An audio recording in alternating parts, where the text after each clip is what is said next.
새벽에 FOMC 이후로 비트코인뿐만 아니라 뉴욕 증시도 3대 지수가 거의 수직으로 하락을 했죠. 그나마 엔비디아가 좀 장중에 버텨줬는데 결국 엔비디아까지 1%대 하락으로 마무리가 되면서 미국 증시 그리고 여기에 비트코인까지 조정이 나왔습니다.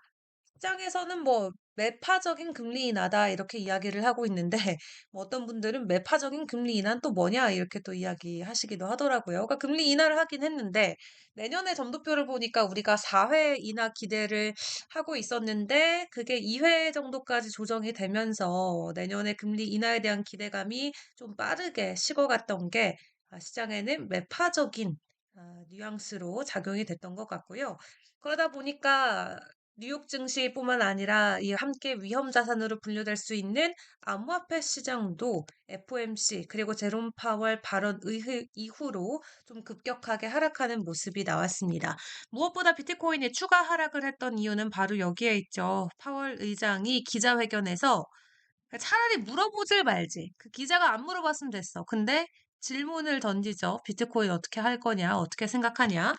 네, 파월 의장이 굉장히 좀 당황한 얼굴을 하더니, 연준 차원에서 법 개정 검토 안 하고 있다. 한마디로 연준 차원에서 비트코인 비축 안 한다. 이렇게 이야기를 했습니다. 해당 발언 이후에 비트코인이 추가 하락을 맞이하면서 지난 하루 동안 롱 포지션이 1조 원 넘게 강제 청산이 됐습니다. 자, 차트 바로 보실까요? 여기죠, 여기. 10만 달러까지 붕괴가 되면서 오늘 오전 국내 시간 기준 제 기억에 오전 10시 정도, 10시 반, 11시 전에였던 것 같은데 10만 달러 아래까지 뚫고 내려가면서 일시적으로 9만 8천 달러 선까지 밀리기도 했습니다. 다만 지금은 이제 저녁 9시 15분 정도가 지나가고 있는데 현재 뉴욕 시간 기준으로 다시 한번 비트코인의 반등 흐름이 나와주고는 있는 상황인데요. 오늘 하루짜만 놓고 봤을 때는 그래도 낙폭을 어느 정도는 만회를 해주면서 전일 대비는 2.7% 정도 가격 하락된 10만 2천 달러 선에 거래가 되고 있습니다. 자, 그렇다면 지금의 비트코인 매수의 기회일까요? 아니면은 하락의 시작일까요? 전문가들의 전망치들만 좀 모아서 오늘은 비트코인 스페셜로 같이 이슈를 점검해 보도록 하겠습니다. 자, 비트코인 10만 달러 선 확인해 봤던 것처럼 일시적으로 붕괴가 됐었고요. 매파적 연준 쇼크 때문이다라고 시장은 일제히 풀이를 하고 있습니다. 자, 그럼에도 불구하고 시장의 회복력은 굉장하죠. 바로 10만 2천 달러 선까지 회복을 해줬고요. 오늘 하루 동안만 USDT, 이 스테이블 코인이 4천만 달러 정도 입금이 된 게 확인이 됐습니다. 한마디로 USDT를 입금했다라는 건 비트코인을 포함한 이 코인을 사기 위한 하나의 총알 역할을 하기 때문에 USDT의 거래소 유입량 증가는 결론적으로 비트코인의 가격 상승을 의미하기도 합니다. 이 테더의 유입량 증가와 함께 비트코인도 바로 반등을 해주는 모습을 보여주기도 했고요. 그렇다면 지금 구간에서 전문가들은 이 오늘 오전에 보였던 비트코인의 하락과 지금 다시 반등을 해주고 있는데 이게 얼마나 유의미한 반등일지 어떤 의미를 가지고 있을지 전문가들의 입장 함께 확인을 해보도록 하겠습니다. 일단 렉트캐피탈 같은 경우는 단기적인 약세 신호다라고 이야기를 하고 있습니다. 그리고 일시적으로 조정 가능성이 있다라는 코멘트 내놨고, 지속적으로 지금 이 SNS를 통해서 본인의 뷰를 공유를 해주고 있는데요. 그래도 올해 우리가 3월에 34% 정도의 비트코인의 가격 조정이 있었다고 합니다. 지금 30% 이상까지의 가격 조정이 나온 게 아니기 때문에 이번에 조정폭은 상당히 시장 안에서도 수용 가능한 범위였다라고 생각을 해볼 수가 있겠고, 그리고 중요한 건 결론적으로 비트코인의 일봉이 10달러 위에서 마감한 부분이 우리가 주목할 부분이라고 합니다.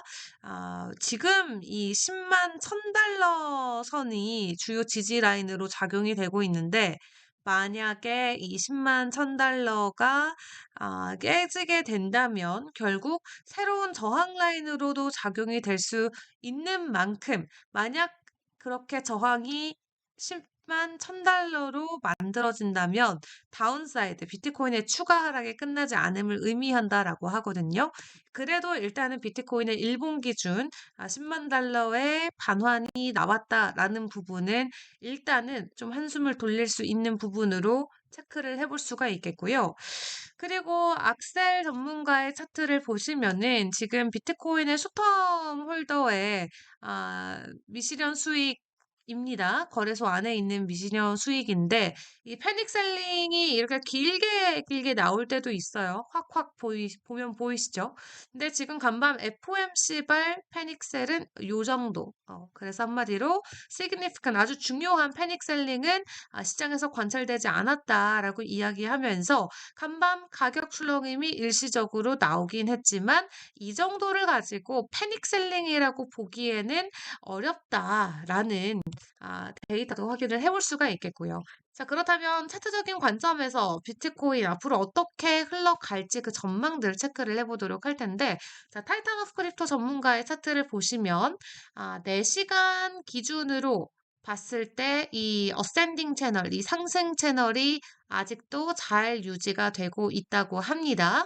그래서 지금 4시간 봉 기준으로 해서는 하단 부근까지 내려왔다가 꼬리를 달고 다시 올라가고 있는 상황인데요. 중요한 건 지금 여기에서 이 보조지표인 RSI까지 이 가격 추가 상승에 대한 백업을 잘 해주고 있기 때문에 왜 우리가 지금 패닉을 해야 되냐라고 타이탄 오브 크립토 전문가도 이야기를 했고 비트코인 아카이브 전문가가 같이 올린 차트를 보시면 4시간 기준으로 RSI를 확인을 해보시면 이렇게 RSI가 4시간 기준으로 오버솔드, 과매도 구간에 진입했을 때 비트코인의 가격은 늘 이런 식으로 급등하는 흐름이 올해 10월부터 쭉 확인이 됐다고 합니다. 10월부터 지난 3달 동안 RSI 과매도 비트코인 가격 상승, 과매도 가격 상승, 과매도 가격 상승 이것을 계속 반복을 했다라는 거고요. 그렇기 때문에 지금의 이 4시간 봉 RSI 비트코인 오버솔드 과매도로 나오고 있는데 지금 구간에서 다시 한번 기존에 보여줬던 3개월 동안 보여줬던 가격 패턴처럼 올라갈 수 있다라는 기대감을 보여주고 있습니다. 그리고 오히려 우리가 이렇게 쭉 추세를 걷고 봤을 때 바이더 딥을 해야 된다.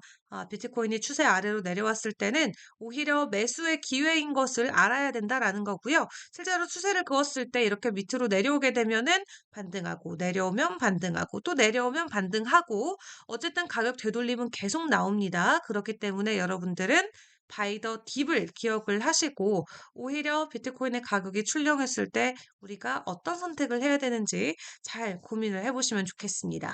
그리고 메가스 전문가가 공유한 이것도 같이 보시죠. 작년 10월부터 지금까지의 비트코인 그림인데 작년 11월, 12월 때 보여줬던 이 구간이 현재 11월, 12월 구간과 동일한 모습처럼 보입니다. 우리가 지금 이 위치에 있는 건데 이 과거 역사적인 패턴이 그대로 지금 시장에 적용이 된다면 비트코인의 추가 목표가 24만 달러까지도 그려볼 수가 있겠죠.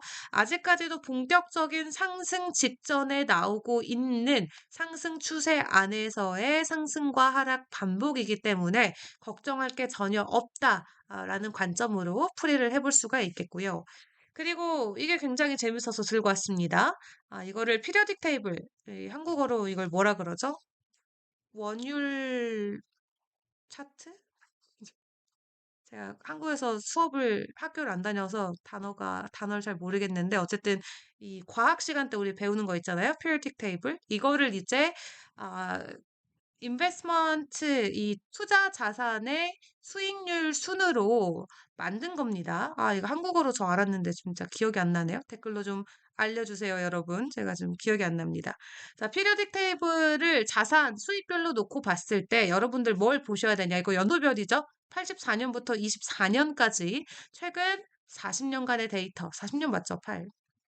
네, 40년간의 데이터를 가지고 온 건데 여기 약자들을 보시면 옆에 써 있습니다. 뭐 러셀 2000부터 뭐 MSCI 유럽 쪽 등등등 뭐 제페니스 엔도 있고 MSCI도 있고요. 등등등등등등 있는데 최근에 이 안에서 여러분들은 뭐가 눈에 띄시나요? 2011년부터 24년까지 보시면 2014년과 18년과 22년을 제외하고는 비트코인이 11차례나 11차례나 가장 높은 자산군 안에서 가장 높은 수익률을 기록하면서 1위에 이름을 올리고 있습니다. 이러한 비트코인을 놓고 간밤 보여줬던 FOMC발 가격 하락 때 우리는 어떤 포지션을 취했어야 되는지 계속해서 고민을 해보시면 좋겠습니다. 마지막으로 크립토 토니 전문가의 멘트와 함께 오늘 방송 마무리 지어 보도록 할 텐데요. 우리는 조정이 왔을 때 그 조정을 싫어하는 게 아니라 그 조정을 사랑해야 되는 법을 배워야 된다라고 이야기하면서 이런 구간은 오히려 우리가 놓친 부분에 대해서 진입할 수 있는 기회를 주는 거기 때문에 우리는 절대 초록에서 사는 게 아니라 빨간색에서만 사야 되는 것을 알고 있어야 된다라고 이야기를 합니다. 뉴욕 증시랑 코인은 이제 국내 증시랑 다르게 그린이라는 색깔이 상승을 의미하고 레드가 하락을 의미를 하죠. 한마디로 조정을 싫어하지 말고 조정이 나왔을 때 바이 더 딥을 하자. 앞에서 차트에 보여드렸던 것처럼 바이 더 딥을 하면 상승이 온다. 바이 더 딥을 하면 수익권이 분명히 온다라는 것을 생각을 해보시고 이렇게 한 번씩 10만 달러 아래까지 가격 되돌림이 나왔을 때 그 짧은 순간에 우리가 취할 수 있는 행동들을 발빠르게 이어가 보시면 좋을 것 같습니다. 네, 오늘 이렇게 비트코인의 조정이 나와서 오늘은 비트코인 스페셜로 함께 준비를 해봤는데요. 내일 아침 기준으로는 또 비트코인이 어떤 모습으로 우리를 반겨줄지 기대하는 마음으로 저는 일단 자보도록 하겠습니다. 여러분 내일 또 인사드릴게요. 여러분도 굿나잇!